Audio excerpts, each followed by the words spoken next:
Guys, welcome to another episode of Grease Garage, and thank you so much. Straight off the bat, 10,000 subs. That's so good. Unreal. I can't believe it. So good. That was so out of sync, but I love it. Guys, today's episode, I am doing knock control on Ben's twin turbo Triton. Yep, and we're also going to be starting to tear down the engine from former Ego because there is maybe something that's not quite right, but we'll take you on that journey. So let's get straight into it.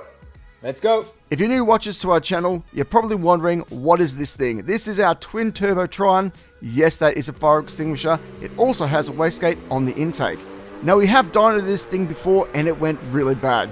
So on this episode, we are really focusing on trying to get the little things ready so we can make 800 horsepower. And to get that power, we didn't know if this engine is knocking. So that's why we're installing some knock detection. So Ben, knock control. Yes.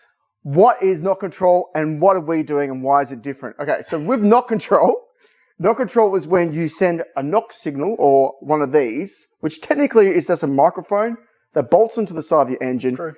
This goes to the ECU sees knock and it controls that knock by taking out timing. Correct. Okay, that's not what we're doing. What we're doing is we're actually having knock detection or knock ears. Yeah. And that's what this thing actually is. Yeah, mainly because the ECU doesn't recognize it, so we have to do it this way. We're doing it. We are the control that turns the knock up and down by adjusting timing. Now, where do you put these things? Okay, do not stick them on top of your head. Do not stick them on your manifold. You want them on your block, just under your cylinder head. So as close as you can get to where the top of the piston is, that is the best place to get a clear signal that you're getting pre-ignition and knock, pretty much. So Ben's already found some locations. Yep. But because we've got the version 2. Yeah, version 2, we need to pull this old one off and put these new ones on. So that's what we're doing right now. Now, as you can see, we are changing from the Series 1 to the Series 2 FWLR knock detector. Now, Nick got in contact with us from FWLR and he sent us the new improved model. The biggest improvement being that the gauge automatically follows the RPM of the motor, which allows you to increase the sensitivity much higher than the original gauge. The new gauge comes with a lot of smart upgrades as well, and we're keen to test them on the dyno. I also like to mention that FWLR knock detector is compatible with most aftermarket ECUs. Unfortunately, our ECU is very old and doesn't even have any type of knock detection in its hardware.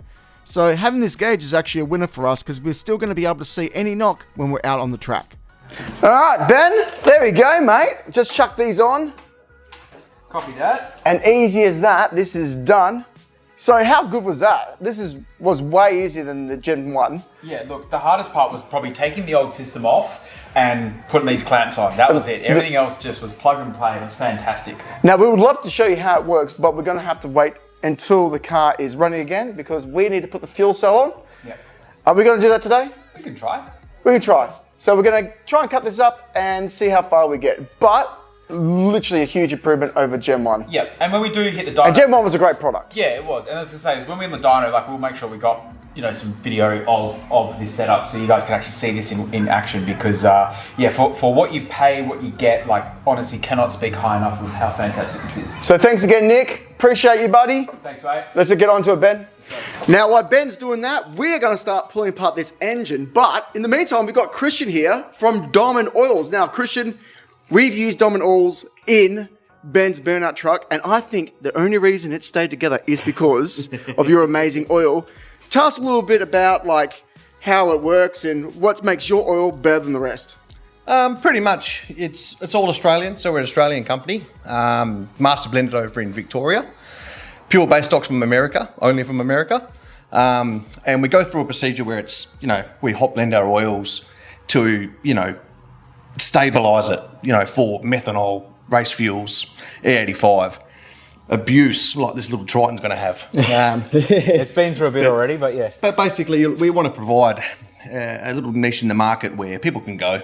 Yeah, absolutely. And, get a quality oil that backs their investment, basically. We have to show. We're going to put up a picture of Christiaan's car here because he's got an amazing vehicle, which you guys will see in WA very soon, doing some skids. But it's just pointing out that these guys do something really cool. It's Australian made, and I really think it makes a difference having an oil in Australia that unlike the other brands, you guys put in better stuff into it, which you're allowed to do legally, and they can't do it. So yeah, guys, please check out Christiaan.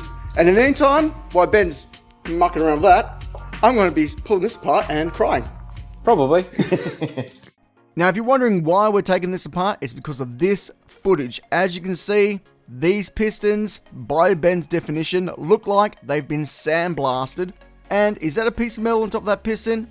And are those balls scratched up? I don't know. That's why we're pulling them apart, to confirm if this is going to hurt as much as an echidna and some bare testicles. Yeah. Taking back a Magna thing. Oh, look at that. She's pretty clean in there, man. Yeah, she is super clean. 2019, this is the problem, half the reason why I'm stripping this. Supposedly, the guy that bought this car off the original builder tried to run it on E85. And when he ran it on E85, he supposedly lifted the heads.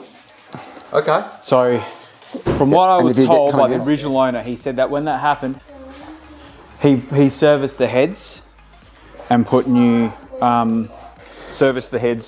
gaskets in. So that's why this is so clean.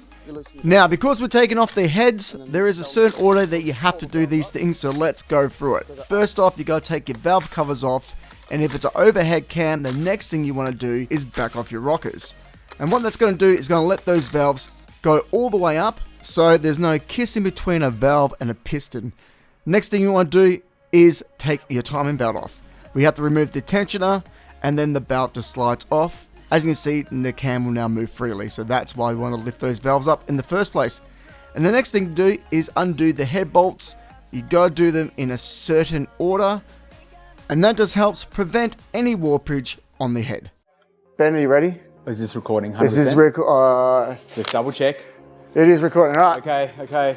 Are you ready? Magic, unicorn, fairies. Oh, God. I'll hold. Other side. There is a pry bar there if you need it. Have I missed one? Why is it so... Hold on. No. This should be coming off. Just fused. Special. Water jacket would help. One second, folks. This is my apprentice. I'm just teaching him. Jeez, Reese. I'm getting ahead of myself. I'm excited, but also ready for doom. All the Mitsubishi guys are like, yeah, as if Ben's teaching Reese how to do things. Trust me, takes time to get used to the camera apparatus. Whoa. Very glad that came off then. Oh. That did not have much life left on it. No, this tube's not good too. If that was not already leaking. All right, wow. now the head should come off. Are you ready? Yep, I'm ready, I'm holding. I'm ready. Let's do it. Go. Ooh. No, that looks good. Okay, this is good. This is good. All right. All right. Round 2. Let's get this on off as well. Yeah, we need to crack these ones still. This one here? Yep. I felt like it. That one. There we go. There we go. There, see, look. Oh. Don't touch it yet. We'll look at it. Yep. Christiaan, chuck them over here, mate. So, what we got here? Got a little bit of there. Yeah, I don't know if that's just gunk from the heads being lifted off though. Because here, like even here, it's just got... This is silicon. Okay. All right, cool. We'll rotate this in a second. We'll check the balls. Yep, I'll chuck the pulley back on. All right, let's have a look at these heads. All right. That's right. None of them, nothing's here. Here is the issue. Yeah, is it? Why are these two cylinders? But it could have been like the injector, like who knows? I would say it's the injector. Dodgy plug or something like Yeah, dodgy plug. The plugs are horrible, man. It's only one cylinder, but there's no damage to the cylinder, bro. She's really good. Yeah, so it just needs a good birthday. Good clean, man. Honestly, It's a good all in it. Yeah. this is good, bro. I mean, you could have sent the engine, but you didn't know. This is definitely worth doing this. What's the hole for? Which hole? That? Yeah. It's the direction of the piston, but then they also got the direction of the You piston. really, like, if you fucked it up, like, you real fucked it up. Can you imagine? It's like, I put the piston in backwards. It's like, bro, it says it twice. Yeah, like, not only the dot, but the writing is there. Yeah, forward. I would love you to look up that part number. Let's have a little bit. Proper like, yeah. Yeah. Right, you got that little bit of multi-lubricant. Yeah. It's like Fergie. What's his name? Yeah. With his Turn them over, bro. Let's have a look at this. Have a look. Ooh, what's that? Bit of hair. That's all right. That ain't gonna hurt. Hair. It's not metal. All right. All right. So this is where we got to look for the verticals. Like on this side here, there's a nice big vertical scratch. That's not bad. It's not terrible. Right, you got a bit of piston slap. That is from revving the car when it's Cold. cold. Yep. Insert video from our Christmas video 2 years ago of Reese.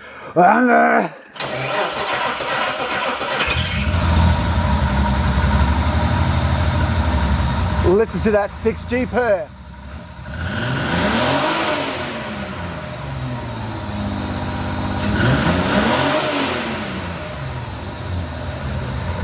Sounds like a 5G. Sounds like a lawnmower. Alright, you got He's a fucking cracker, mate. something there. I don't think it's anything. Well, the main thing is your nail, right? They say that if you can't grab it with any of your nail, it shouldn't matter, essentially. I think it's just a light home. Like a real just up and down, literally. Yep. It had looks like it's held something here and it's leaked something. Oh, yeah. But again, would not. But again, that could have been when he lifted the head and maybe it was the coolant. Yeah. Sitting in the ball. Sat in the ball. Could have been, yeah. So good. There is a scratch here, but all right. But what do you call it? What's the word I'm looking for? Polishable. And if you want to look at these bores as I'm going as well. Yeah, fine, bro. There is a bit of vertical. You don't even have a good carbon, like you don't even have a thick carbon lip, bro. No.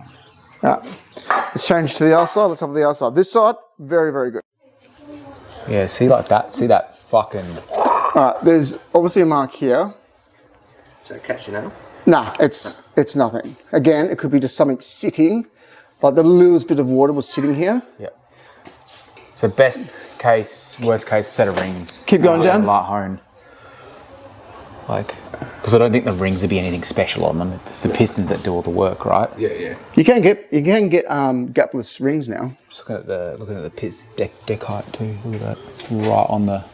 Yep. Well, actually, it's A little bit over. a little bit over. That's okay. Well, maybe that's why it's running the decomp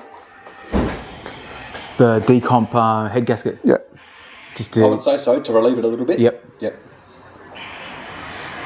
Dude, she's in great nick, bro. There's no hard spots or anything, when you're turning it over. No, butter. Butter? Absolute butter, yeah. I mean, old butter, but still butter. Yeah, exactly. It's like, when you put in the microwave not just for 10 seconds, not long enough. Yeah, that's what it feels like. Yeah.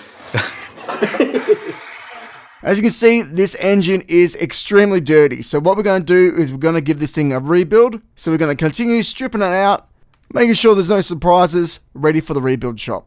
This is a 3-blade, and on this one now we've gone to the 380, which is the coil setup. Okay, aggressive. I didn't mean to do that. It was a bit heavier than I thought. You did not balance this. Then go on, you do the honors. You showed off your pride and joy. Not your new baby, but your... Oh, all right, Ben, the verdict. We've pulled it apart. We've stripped it. We've made a mess. Made a mess to say. What do you think, mate? Are we happy Bens or are we sad Bens? No. Look, I think realistically, I'm pretty stoked with this. There was some concern. I think you agree that there was concerns about the condition of the bores and what we were looking at. But now that we have stripped it down, it was definitely the right move. And look, things are looking pretty good in here and salvageable. I'm stoked with it. I mean, I think these look shiny. What do you reckon? I think they're really shiny. Exactly. Yep. You can touch it. Write your name in them. Good enough to eat off, mate. Scratch them with a pen. No, Don't do it. But these are good. The oil pump. You just took the oil pump apart? Yeah, oil pump. Because when we did start it up, there was back a year and a half ago, there was some low pressure that we weren't too sure whether it was the ECU maybe reading wrong or whatever. But also very grateful we did, because we did find some scoring inside of the oil pump, which would definitely add to the low oil pressure. So new oil pump. We might go to a billet one. Billet one, yep. See what they're Rings, worth. bearings, head studs and bottom end. So to some point it is a total refresh, but I mean... But the block's good. The block's good, the bores are good, the pistons are good, the rods are good. We've got a knife edge crank. We've got lots of great stuff. So yes. So 800 horsepower guaranteed. It's going to make it easy. Probably, what, 32 PSI? Yeah, 35 look, PSI. Yeah, look, I'll just click my fingers and we'll do it. 37 PSI. 37, you reckon? 42 PSI. Moon tune. Moon tune. Yeah. All right, now we've done this. That's it, moon tune. Now we've done that. Over to the knock sensor. Yeah, let's get into it. All right, so we've got Ben's fuel cell here. Yes, we do. And he's had an epiphany and he's welded a little fella hanging off the end of his tank. Yes, that is so that we can actually get, whether it be ethanol, methanol, whatever the fuel is, we can obviously put a tap on this, drain it, makes life easy. It does make it easy. And like if you just want to burn the car to the ground, you just open it up. Oh, storage. And do a burnout. I was going to say, for storage purposes, yes, it would be nice to also drain the tank. Now, so what we're trying to do is we've got the metal tray. This is going to go on the metal tray. We're going to obviously have to put some sort of barrier between the aluminium and the metal because it's obviously corroded. We'll do that later, but the idea of this is Ben wants to put a bit of weight and he also wants to make the tray look a bit nicer. So we've got this here and we're just making sure that my measurements... Well, it's hopefully better than my measurements if you remember the cutting that I did or the drilling at the back of the tray. I think if you cut within...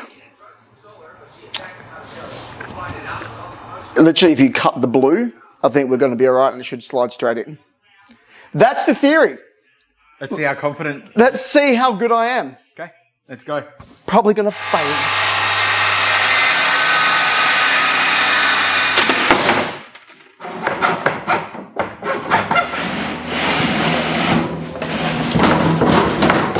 Oh, look at that. It fits perfect. Yeah, I mean, not really. It's gotta...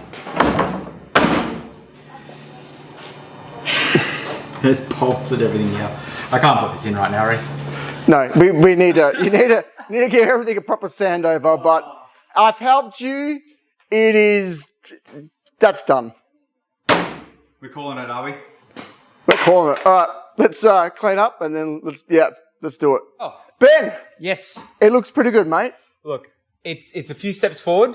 I know that the dyno and all this. And The dyno. Yeah, it is coming. When's the dyno happening, Ben? Look, let's take over from today. 3 litre built motor, good. Knock control, upgraded. Knock detection. Knock detection, sorry. Upgraded. Yep. We've got some wood and a few things. The fuel cells in with the drain hole. That's good. It's progress. And look, overall, it steps in the right direction, right? Like It was actually meant to be on the dyno today, but life happened, and the dyno guy, he has a life too, so we weren't able to get in there today. But it's all good. But it's good. We're doing extra stuff anyway, so the car's going to be better off. You'll see I've got some mud flaps. Yeah, look at this. That's happened. So he's been doing things in the background, and obviously I like what you've done with the engine bay with all the extra heating and stuff like that. Yeah, just chipping away when I can. And look, I promise. Oh, do I promise? Yeah, let's promise. The next video is on the dyno. 400 horsepower. Well, all right, bye. Also, thank you for subscribing. 10,000, you're amazing. We love you. 10,000!